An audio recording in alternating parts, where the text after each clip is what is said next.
आयुधम सदा सर्वमस्तमोद्धारयेश्वरं श्रीमदाचार्य चरणं शरणं सर्वदीनां शेषदोषदर्शनं આજે સંસ્કાર પાઠશાલા જે પાઠશાલાનો ક્રમ પ્રારંભ થયો 2011 ત્યારથી જ અહીંની જે શાખા કાર્યરત છે એનો ખૂબ જ સુંદર કાર્યક્રમ, એની સુંદર પ્રસ્તુતિઓ આપણે સૌએ માણી. બાળકોએ મંગલાચરણ અને એની પછી બે નાના નાના વક્તવ્ય પણ મહત્વની વાતો, સભ્યવાણી અને સ્વાવલંબન, એ બે ગુણો યદિ આપણામાં હોય તો આપણું જીવન યોગ્ય દિશામાં આગળ વધે એ બોધ આપણને આપ્યો. અને આ વાત કદી ન ભૂલાય. એ જે સુંદર પ્રસ્તુતિ, એમાં જીવનની એક સ્પષ્ટ દ્રષ્ટિ અને એવા સુવર્ણ સૂત્રો કે જેને બી આપણે જીવનમાં અપનાવી લઈએ તો ક્યારેય આપણી અધોગતિ ન થાય, હંમેશા આપણું કલ્યાણ જ થાય, એવા સૂત્રો એને સુંદર નૃત્ય દ્વારા આપણી સામે પ્રસ્તુત કર્યા. પાઠશાલાના પ્રત્યેક બાળકને અભિનંદન, શુભકામના, આશીર્વાદ. સંચાલકો શિક્ષકોને પણ ભૂરિશઃ આશીર્વાદ. આ ઉત્સાહથી આપણા ગામમાં પાઠશાલાની આ પ્રકારની પ્રવૃત્તિ નિરંતર ચાલતી રહે. બધા જ વૈષ્ણવો વાલીઓ પણ વધારેમાં વધારે સહયોગી બનીને અને આપણા ભવિષ્યના વૈષ્ણવો, ભવિષ્યના નાગરિકો, આપણા રાષ્ટ્રનું ગૌરવ વધારનારા એવા આપણા બાળકોને સદા યોગ્ય દિશા આપવા માટે પ્રયત્નશીલ રહો એવી શુભકામના આપું છું. એમ તો વારંવાર અહીં આવવાનું થતું જ હોય છે અને આપણી બે મહત્ત્વની પ્રવૃત્તિઓ માટે સતત આપણે ચિંતનશીલ રહીએ છીએ, ગૌશાળા અને પાઠશાળા. આ બે પ્રવૃત્તિ ગામમાં હશે તો આપણે આપણી સનાતન ધર્મ સંસ્કૃતિનો જે આધાર છે એવી ગૌમાતાને સાચવીએ અને આપણા બાળકોને સાચવતા આપણે આપણામાં પણ વૈષ્ણવતાના અભિવ્યક્ત કરતા હોઈએ છીએ. તો એ રીતે પાઠશાળા પણ ખૂબ મહત્ત્વની છે. શ્રી મહાપ્રભુજીએ ખૂબ જ સુંદર, સરળ એવો કૃષ્ણ ભક્તિનો માર્ગ આપણી માટે પ્રકટ કર્યો છે. શાસ્ત્રોમાં અનેક માર્ગો બતાવવામાં આવ્યા, અનેક સાધનાઓ બતાવવામાં આવી, પરંતુ પ્રભુએ આ સૃષ્ટિમાં એટલી બધી વિવિધતા પ્રકટ કરી છે કે એ વિવિધ સ્વભાવને અનુરૂપ બધાએ એક જેવા બની જવું એ પ્રભુનો પણ અભિગમ નથી. એટલે આ વિવિધ સાધનાઓ વિવિધ સ્વભાવ અને રુચિના અનુરૂપ પ્રત્યેક જીવ માટે જેનો જેવો અધિકાર હોય તેનું કલ્યાણ કરનારી છે. અને એ સાધનાઓનો પણ સાર હોય જે ગીતાજીમાં પ્રભુએ આજ્ઞા કરી, સર્વધર્માન પરિત્યજ્ય મામ એકમ શરણં વ્રજ. તું મારા શરણે આવ, હું તારું બધું સંભાળી લઈશ. અને એ સિદ્ધ કરતો આપણો અષ્ટાક્ષર શ્રી કૃષ્ણ શરણમ મમ મંત્ર. શ્રી વલ્લભે કૃપા કરીને જે અર્જુનને આટલો વિષાદ થયો અને 700 શ્લોકની ગીતા અને સમાપનમાં જે પ્રભુએ ઉપદેશ આપ્યો છે, શ્રી વલ્લભની કેવી કૃપા કે આપણને આટલા નાના હતા એવી બાલ્યાવસ્થામાં જ આપણને શ્રી કૃષ્ણ શરણમ મમ એ દિવ્ય મંત્ર પ્રાપ્ત થયો. જ્યારે આપણને આ મંત્ર પ્રાપ્ત થયો, જ્યારે દીક્ષા પ્રાપ્ત થઈ, શરણ માર્ગ પર આપણે આવ્યા, તો આપણી એક સ્પષ્ટ અભિમતિ હોવી જોઈએ કે કૃષ્ણાત પરમ નાસ્તિ દૈવમ. કૃષ્ણ સર્વોપરી તત્વ છે. શ્રી વલ્લભ આપણા ગુરુ અને કૃષ્ણ આપણા ઇષ્ટ. આ બે સ્પષ્ટતા હશે તો આપણે ક્યારે પણ આપણી વૈષ્ણવતાથી વિચલિત નહીં થઈએ. કૃષ્ણ આપણા ઇષ્ટ છે, એટલા માટે યદિ સેવા કરીએ છીએ, જેમના ઘરે પ્રભુ બિરાજતા હોય, પરમ સૌભાગ્યનો વિષય છે કે અખિલ બ્રહ્માંડ નાયક પ્રભુ આપણા ઘરે બિરાજે છે. એમની સેવા દ્વારા પણ આપણે ભક્તિ માર્ગ પર આગળ વધીએ. સેવા નથી થઈ શકતી તો સત્સંગ, ભગવદ્ ગુણાનુવાદ, વૈષ્ણવ વાર્તાનું વાંચન, શ્રીમદ ભાગવત, શ્રીમદ ભગવદ્ ગીતાનું વાંચન, આપણા શ્રી વલ્લભની વાણીરૂપ ષોડશ ગ્રંથો, એમનું ચિંતન, એના દ્વારા, સત્સંગ દ્વારા પણ આપણે આપણા માર્ગ પર આગળ વધી શકીએ. અને છેલ્લે અને આધારભૂત જે વાત છે એ કૃષ્ણ શરણાગતિ, એનું ક્યારે વિસ્મરણ ન થાય. આદર સૌનો છે, પણ આશ્રય એકનો રાખીશું તો જ નિશ્ચિંતતા રહેશે, તો જ વિવેક આપણામાં આવશે, તો જ આપણામાં ધૈર્ય આવશે. બધે સાચવવા જઈશું તો ભટકતા જઈશું અને ક્યારેય આપણું ચિત્ત સ્વસ્થ નહીં બની શકે. તેથી એકાશ્રિત થઈએ, સૌનો આદર કરીએ, પણ આશ્રય ભગવાન શ્રી કૃષ્ણનો. આપણા ગુરુ શ્રી વલ્લભ છે, એનો અર્થ પણ સ્પષ્ટ છે. ગુરુ એટલે ખાલી નામની વાત નથી. આપણે શ્રી વલ્લભાધીશ કે જય બોલ્યા એટલે ગુરુ થઈ ગયા, એવા અર્થમાં ગુરુ નથી હોતા. ગુરુનો અર્થ છે એમનો જે ઉપદેશ છે, એમની જે વાણી છે, એને સમજવું અને એને અનુરૂપ આપણા જીવનને જીવવાનો આપણો પ્રયત્ન હોય. તો વલ્લભની વાણીને સમજીશું નહીં, માત્ર આપણને એવું લાગે કે આપણે દીક્ષા લીધી એનાથી આપણે વૈષ્ણવ થઈ ગયા, પ્રવેશ થઈ ગયો માર્ગમાં, પ્રારંભ થયો. પણ એ પ્રારંભને ક્યારે પણ સમાપન ન માનવું. આપણે એમ વિચારીએ કે પ્રારંભ છે ત્યાં જ આપણી પૂર્ણતા આવી ગઈ, એટલે દીક્ષા લીધા પછી કશું જ આપણું કર્તવ્ય નહીં. તો એ સ્થિતિમાં દીક્ષા પણ નિરર્થક છે.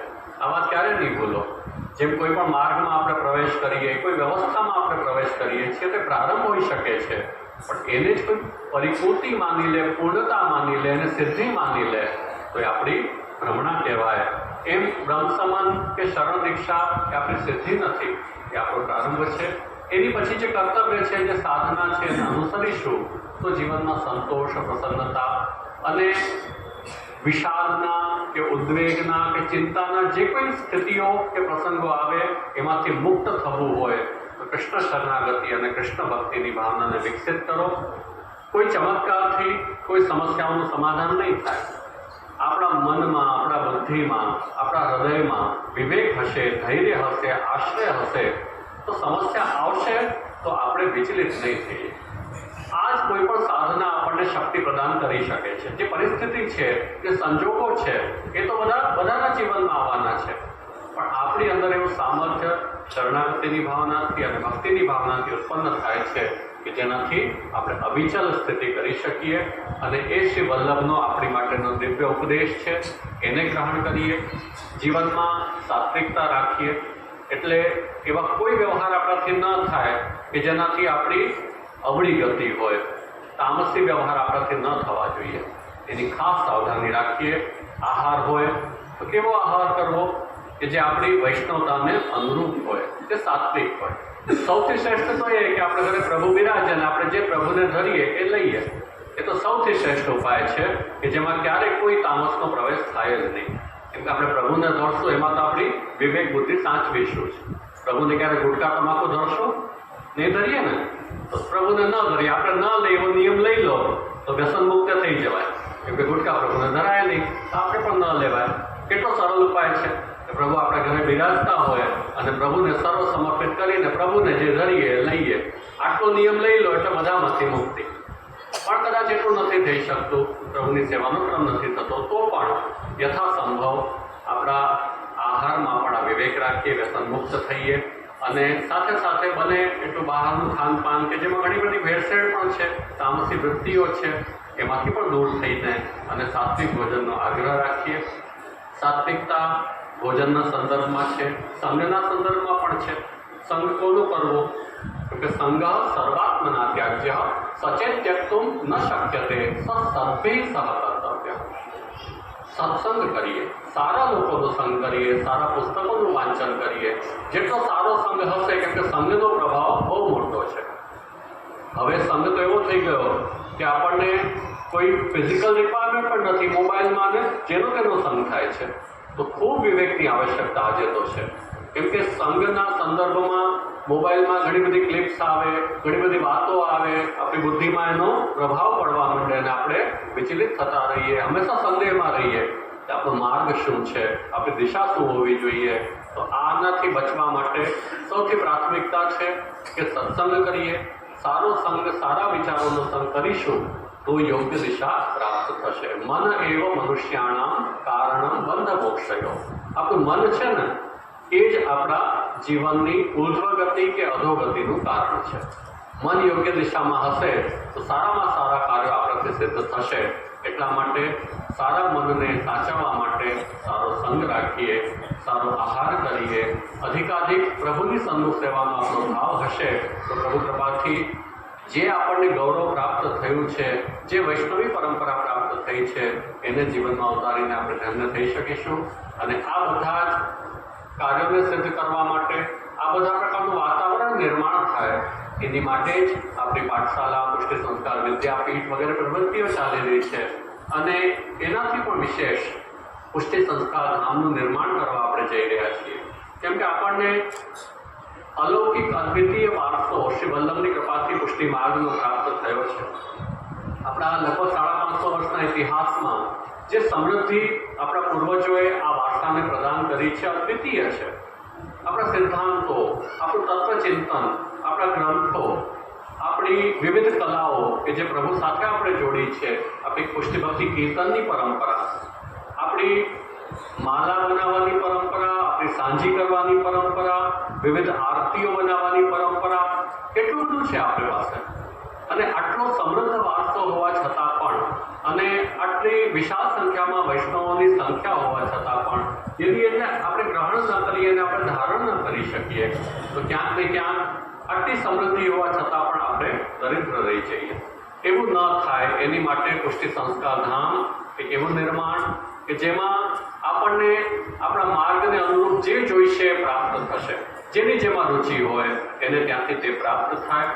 સાથે આધુનિક આવશ્યકતાઓનો પણ સમન્વય ત્યાં થાય. આપણા બાળકોને શિક્ષણ પ્રાપ્ત થાય, સંસ્કાર પ્રાપ્ત થાય, યુવાનોને પ્રેરણા પ્રાપ્ત થાય, એ પ્રકારનું વાતાવરણ બને એની માટે પુષ્ટિ સંસ્કારધામનું નિર્માણ થવા જઈ રહ્યું છે.